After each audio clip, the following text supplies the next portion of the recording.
Video शुरू करने से पहले मैं आपसे कुछ कहना चाहता हूँ। यह वीडियो तुम्हारे एथिक्स और मोरालिटी को चोट पहुँचा सकती है और इसमें मैकियावेलिनिज्म फिलॉसफी को एक्सप्लेन किया जाएगा, जिसमें पावर, पॉलिटिक्स, स्ट्रैटेजी और मैनिपुलेशन के कुछ डार्क तरीके बताए जाएंगे। इसीलिए इसे अपने ही रिस्क पर देखना। तो चलो शुरू करते हैं। मैकियावेलियन सोच का मतलब सिर्फ चालाकी नहीं है, बल्कि एक ऐसी फिलॉसफी है जो पावर, सिस्टम और ह्यूमन नेचर की सच्चाई को बिना इल्यूजन के स्वीकार करती है। यह मानती है कि दुनिया इमोशन से नहीं, इंसेंटिव्स और परसेप्शन से चलती है। इसलिए जो इससे निपटना जानता है वह जीतता है। मैकियावेलिनिज्म का मूल यह है कि मॉरल स्टोरीज अक्सर प्रैक्टिकल रिजल्ट्स नहीं देते। इसलिए एक स्ट्रैटेजिस्ट अपनी एथिक्स को सिचुएशन के हिसाब से संभालता है, न कि ब्लाइंडली फॉलो करता है। इसमें मैनिपुलेशन एक टेक्निकल शब्द है। हर सोशल इंटरेक्शन में इंफॉर्मेशन, टाइमिंग और फ्रेमिंग का खेल चलता है, और जो इन तीनों को कंट्रोल कर लेता है उसके पास पावर आ जाती है। सिस्टम का मतलब केवल सरकार या संस्था नहीं है। यह वो इनविजिबल रूल्स हैं जो रिश्तों, वर्कप्लेस और रिलीजन में भी काम करते हैं। रिलीजन अक्सर कलेक्टिव इमोशंस को स्टेबलाइज करता है, बिलीव्स को सॉलिडिफाई करता है और कंप्लायंस बनाता है। मैकियावेलियन सोच इसे एक टूल के रूप में देखती है। बिलीव्स को समझो, उनका लेवरेज बनाओ, पर खुद उनके स्लेव मत बनो। डार्क ट्रायड के पहलू मैकियावेलिनिज्म की चतुराई, नार्सिसिज्म की सेल्फ फोकस और साइकोपैथी की एम्पैथी की कमी, इन्हें समझना ज़रूरी है क्योंकि ये ट्रेट्स अलग अलग तरीके से काम करते हैं। मैकियावेलियन स्ट्रैटेजी में एम्पैथी का कमी मतलब क्रुएल्टी नहीं, बल्कि इमोशनल डिटैचमेंट। यह एबिलिटी है दूसरों के फीलिंग्स को रीड करने की और फिर बिना पर्सनल इन्वॉल्वमेंट के मूव करने की। लैक ऑफ एम्पैथी का फ़ायदा उठाने वाले मैनिपुलेटिव एक्टर्स अक्सर इसकी एड में दूसरी स्किल्स जैसे टाइमिंग, एंकरिंग और कंट्रोल डिस्क्लोजर यूज़ करते हैं। स्ट्रैटेजी का मतलब सिर्फ आगे की चाल सोचना नहीं, बल्कि अपने इंटरनल सिस्टम बनाना, मेटा कॉग्निशन, पॉज, लेबलिंग और इंफॉर्मेशन कंट्रोल। जब तुम खुद को ऑब्जर्वर बनाकर देखो, तब तुम्हारे पास एक इनर ऑपरेटिंग सिस्टम बनता है जो इम्पल्सिव रिएक्शंस को ब्लॉक करता है और तुम्हें कैलिब्रेटेड रिस्पॉन्सेस देता है। यही असली पावर है, दूसरों को फोर्स करने में नहीं, बल्कि सिचुएशन को डिज़ाइन करने में। मैकियावेलियन टूल्स प्रैक्टिकल और सटल हैं। एंकरिंग से एक्सपेक्टेशन सेट करना, मिररिंग से ट्रस्ट बिल्ड करना, स्ट्रैटेजिक साइलेंस से अनसर्टेनिटी पैदा करना, कंट्रोल्ड वल्नरेबिलिटी से अपोनेंट को ओवर कॉन्फिडेंट करना। पर इनका मॉरल डायमेंशन हमेशा तुम्हारे हाथ में रहता है। ये टेक्निक्स न्यूट्रल हैं। नॉलेज का मिसयूज़ डैमेज कर सकता है, पर इग्नोरेंस भी वल्नरेबिलिटी ला देती है। मैनिपुलेशन का मतलब केवल धोखा देना नहीं, यह सोशल इंजीनियरिंग भी है।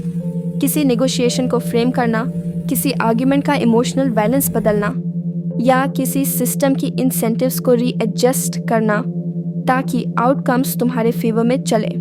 हिस्टोरिकल और रिलीजियस सिस्टम्स में भी यह चलता आया है। लीडर्स ने सिंबल, रीति रिवाज और नैरेटिव्स का यूज़ करके मास बिहेवियर शेप की है। समझदार वही है जो इन पैटर्न्स को पहचान कर अपना बाउंड्री बनाए रखे और अपने वैल्यूज़ को प्रोटेक्ट करे। मैकियावेलियन माइंडसेट में सबसे खतरनाक चीज़ ये नहीं कि तुम दूसरों को कंट्रोल कर लो, बल्कि यह कि तुम अपनी आइडेंटिटी लूज़ कर लो। इसलिए स्ट्रैटेजिक डिटैचमेंट ज़रूरी है। दूसरों की चालें पढ़ो, पर अपनी ह्यूमैनिटी को न खो।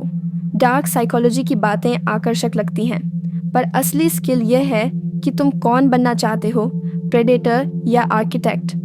प्रेडेटर तुरंत जीतता दिखेगा, पर अक्सर रिलेशन, रेपुटेशन और लॉन्ग टर्म पावर खो देगा। आर्किटेक्ट वो है जो सिस्टम्स डिज़ाइन करता है, रेपुटेशनल कैपिटल बिल्ड करता है और सस्टेनेबल इन्फ्लुएंस बनाता है।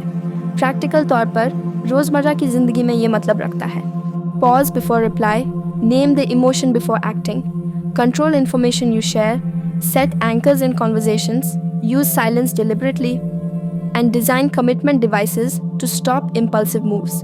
छोटे छोटे प्रैक्टिसेस जो तुम्हें मैनिपुलेशन प्रूफ बनाते हैं। आयानो कोजी जैसा काम, आयानो कोजी की तरह इमोशनल डिस्टेंस नहीं, बल्कि अवेयरनेस। यह सीखता है कि कभी कभी सबसे बड़ा मूव कोई शब्द न कहना है। जोहान लिबर्ट की तरह खालीपन की समझ से नहीं, बल्कि उसकी ऑब्जर्वेशन से मदद लो।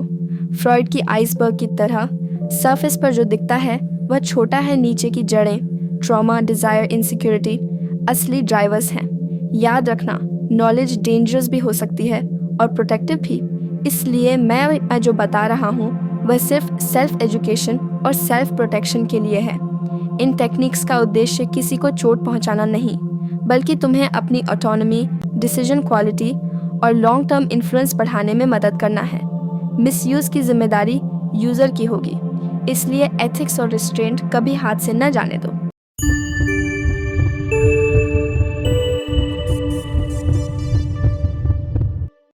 Machiavellian mindset, the art of silent power. कभी सोचा है क्यों कुछ लोग हर हाल में जीत जाते हैं? ना उनके पास ज़्यादा रिसोर्सेज होते हैं, ना पावर, फिर भी वो सिस्टम को अपने हिसाब से चलाते हैं, क्योंकि वो समझ चुके हैं पावर कभी दी नहीं जाती, उसे लिया जाता है। मैकियावेलियन माइंडसेट यही सिखाता है, कंट्रोल करो लेकिन बिना दिखाए। लोगों के दिमाग में खुद को इस तरह सेट करो कि वो वही करे जो तुम चाहते हो और उन्हें लगे कि ये उनका अपना फैसला है। पावर सिस्टम का गेम। दुनिया एक पावर सिस्टम है जहाँ हर कोई किसी को कंट्रोल करने की कोशिश कर रहा है। पॉलिटिक्स, बिजनेस, रिलेशनशिप, रिलीजन सब कंट्रोल के टूल बन चुके हैं, और जो इन रूल्स को समझ लेता है वो दूसरों के इमोशन से खेलना सीख जाता है। सिस्टम चाहता है कि तुम रिएक्टिव बनो, लेकिन मैकियावेलियन बनना मतलब है स्ट्रेटेजिक बनना। हर बात पर जवाब नहीं देना, बल्कि हर बात को ऑब्जर्व करना, एनालाइज करना और सही वक्त पर मूव करना। Manipulation as a weapon. Machiavelli ने कहा था, जो दूसरों को मैनिपुलेट करना नहीं जानता वो खुद मैनिपुलेट हो जाएगा। ये सुनने में डार्क लगता है, लेकिन असल में ये सर्वाइवल की फ़िलॉसफी है। हर इंसान मैनिपुलेट करता है, कोई इमोशन से, कोई सिंपैथी से, कोई फियर से।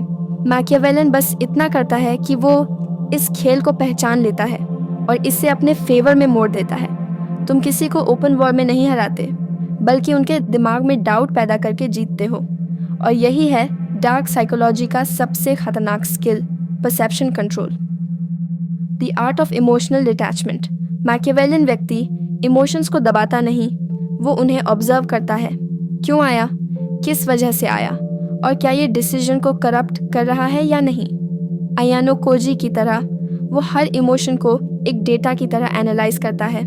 अगर किसी सिचुएशन में एंगर आ रहा है तो वो खुद से पूछता है, क्या ये स्ट्रैटेजी को डैमेज करेगा, और अगर जवाब हाँ है तो वो इमोशन को किल कर देता है। यहीं से आता है कोल्ड रैशनैलिटी, जो तुम्हें दूसरों से अलग बनाती है। Dark triad connection. मैकियावेलियनिज्म अकेला नहीं है, ये 3 डार्क फोर्सेस का हिस्सा है। Dark triad: 1. Machiavellianism, strategic manipulation. 2.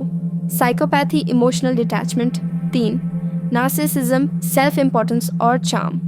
जब ये तीनों बैलेंस में आते हैं तो इंसान एक वॉकिंग चेस मास्टर बन जाता है, जो हर मूव पहले से सोच चुका होता है। लेकिन याद रखो, इन ट्रेट्स का यूज़ दूसरों को हार्म करने के लिए नहीं, बल्कि खुद को मैनिपुलेशन प्रूफ बनाने के लिए करो। द प्रैक्टिकल साइड: अगर सच में मैकियावेलियन बनना चाहते हो तो कुछ रूल्स याद रखो। 1. कम बोलो, ज़्यादा सुनो। हर वर्ड तुम्हारे खिलाफ यूज़ हो सकता है। 2. कभी अपनी पूरी इंटेंशन रिवील मत करो, थोड़ी रहस्यमयता तुम्हें पावरफुल बनाती है। 4. हर व्यक्ति को उसके डिज़ायर से कंट्रोल करो। किसी को कंट्रोल करने का सबसे आसान तरीका है उसे वही दिखाओ जो वो देखना चाहता है। 5. पावरफुल दिखो लेकिन हम्बल रहो। ताकत तभी खतरनाक लगती है जब वो हिडन हो। फाइनल डिस्क्लेमर: यह नॉलेज किसी को हर्ट या डिसीव करने के लिए नहीं, बल्कि सेल्फ एजुकेशन और सेल्फ प्रोटेक्शन के लिए है। क्योंकि जो दुनिया की मैनिपुलेशन समझ लेता है, उसे कोई मैनिपुलेट नहीं कर सकता।